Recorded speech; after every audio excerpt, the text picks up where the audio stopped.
there, it's time for another update. Baker City, Oregon just left a few days ago, and I need to get an update out on their project and on their trip here. They spent 2 weeks in El Progreso and did a whole lot of work. I have lots of notes to share with you here, so I can stay on track and not ramble for you. Let me give you a little background here on El Progreso. El Progreso is a fairly new church, probably 5 or 6 years old, and Pastor Ephraim moved to El Progreso from La Planeta Church, which is just down the road, and he really felt God leading him here to a neighborhood, specifically a neighborhood called Suyapa, and he really wanted to minister to the families in the community there, and a property came up for sale pretty close across the river from Suyapa. So he went ahead and purchased that property and cleaned it all up and made it a church there.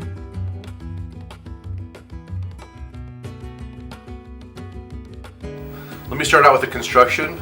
The project was pretty big undertaking for the group.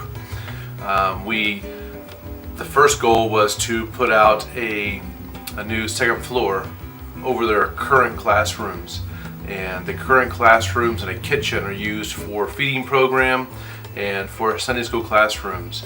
But the second floor is going to be a lot bigger, and there will be 2 classrooms in there. One's a really large training area, and they're going to use that to expand their feeding program. They're going to use that to make a after-school program for the kids and for Sunday school, and also they're going to use it for an extension program for the seminary. So El Progreso will be using this facility that Baker City worked on to really reach out, not just to the local community for the feeding program and after-school program, but they're also going to be able to host pastors and lay leaders to train them in different areas, possibly for evangelism or just basic Bible understanding and those types of things. The seminary in San Pedro Sula would normally do. It's now there's a satellite branch, or soon will be, in El Progreso. Let me share a little bit about the vision that Pastor Ephraim has for his church, because it will help you understand the project, the secondary projects that the team worked on. Pastor Ephraim has a vision, and it's already being implemented, to create 3 vines. Now the church itself is the vineyard, and there are 3 vines coming out from the church. The first one is in Suyapa, which is the original neighborhood that he wanted to work in. And the second one is just down the road, maybe 4 or 5 blocks. I'm not sure the name of the neighborhood. I think it's Imba, but I could be wrong. And then the third one is back in Suyapa, but a different area of Suyapa. And these 3 vines are kind of his vision. And the first vine in Suyapa is already started. It's a house church, and they meet in a house every Friday. All 3 vines will meet on Fridays at 6:30. And the first house church has 60 to 65 people show up every Friday. And then the second one is opened up when Baker City was here serving.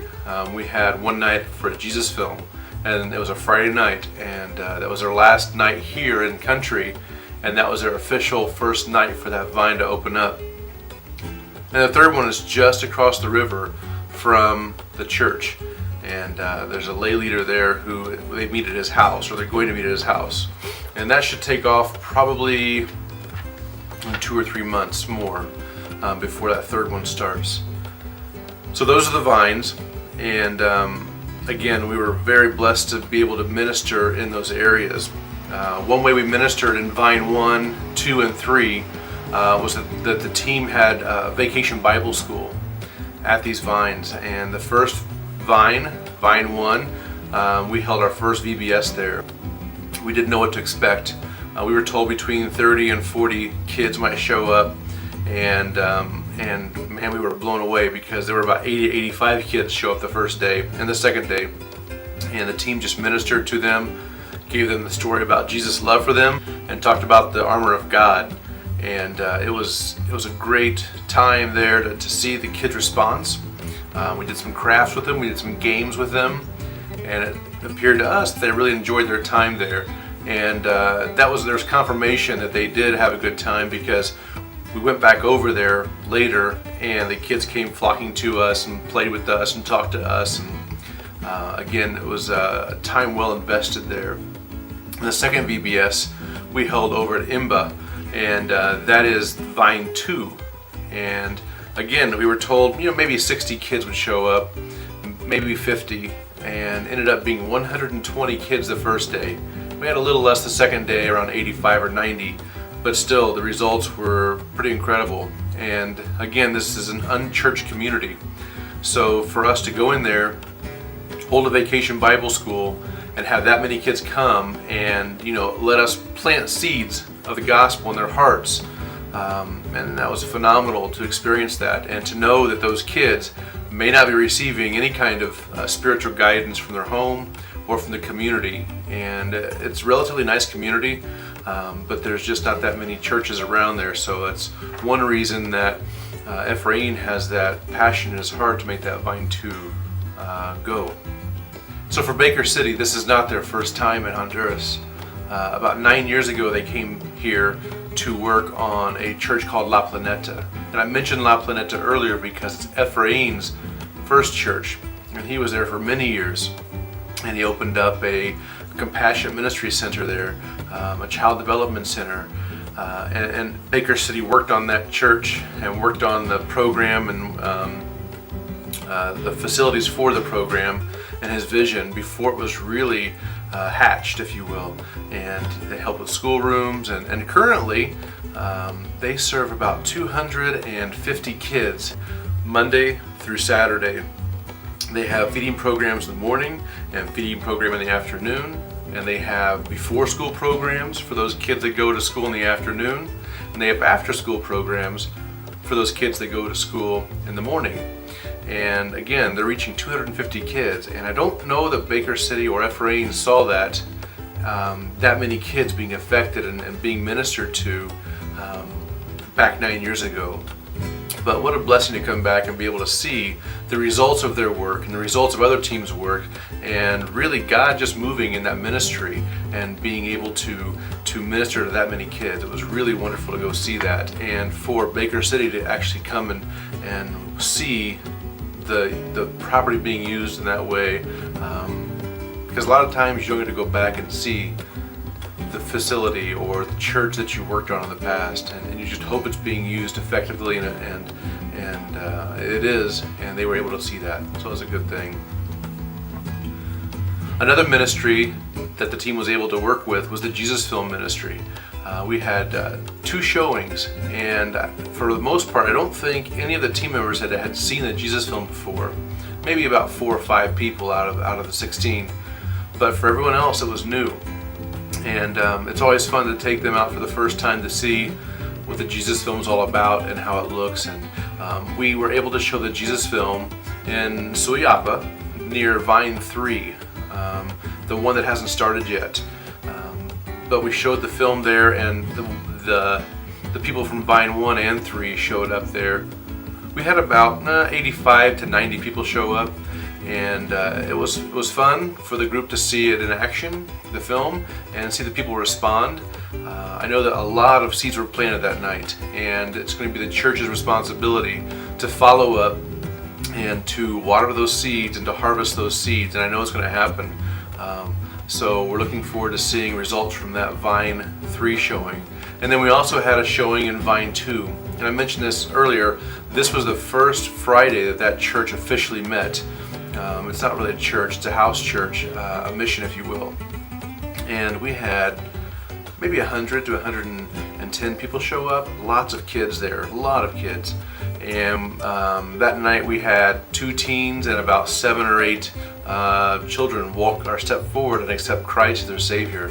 And not all the team showed up that night because it was kind of a late night and they had to get up at 4:30 in the morning the next day to catch a flight. So I made it optional, but and unfortunately it's probably the better of the 2 showings. But I know that God's going to bless that effort too. and just keep them in your prayer. Vine 2 in Imba. That church is, again, it's a mission church. It's just budding the first Sunday, but they got a lot of traction out of that Jesus film and out of the VBS. So if you can pray for those 3 vines I mentioned in El Progreso, and pray for Ephraim as he's trying to help grow these leaders of these vines.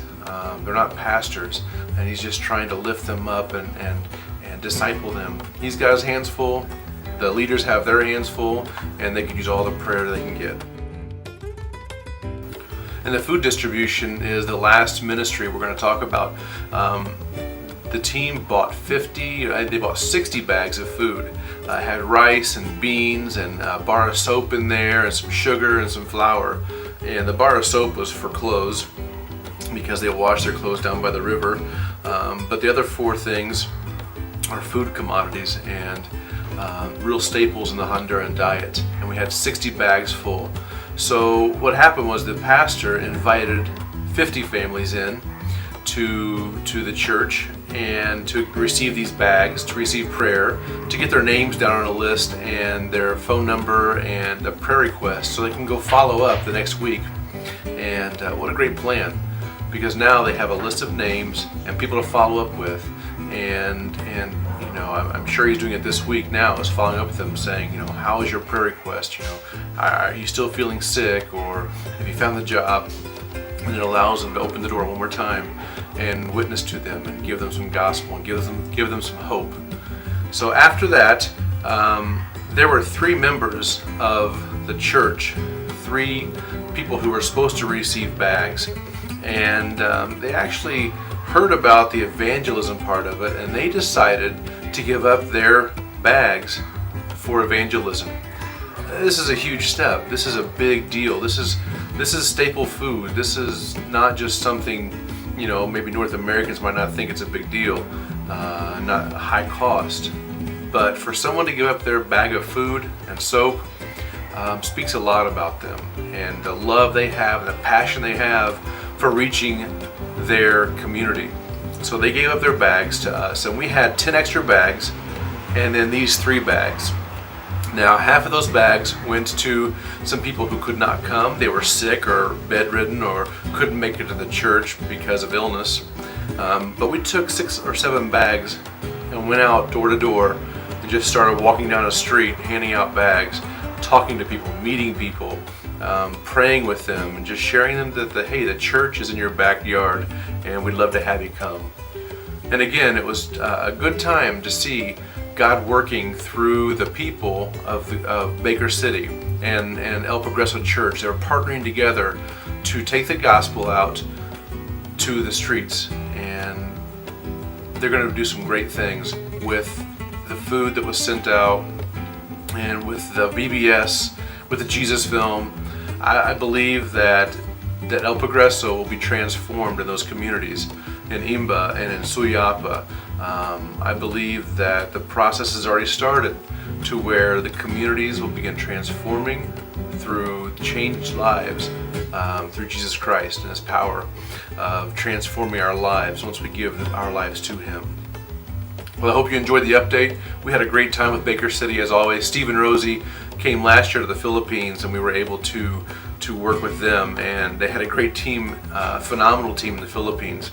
And I tell you what, they didn't let me down this time either. We had a great team working in El Progreso, and looking forward to working with them again. I hope I don't have to move to work with them again. I hope they come back here to Honduras to work. But thanks, Steve and Rosie. Thank you, Baker City. You guys are awesome, and look forward to working with you again.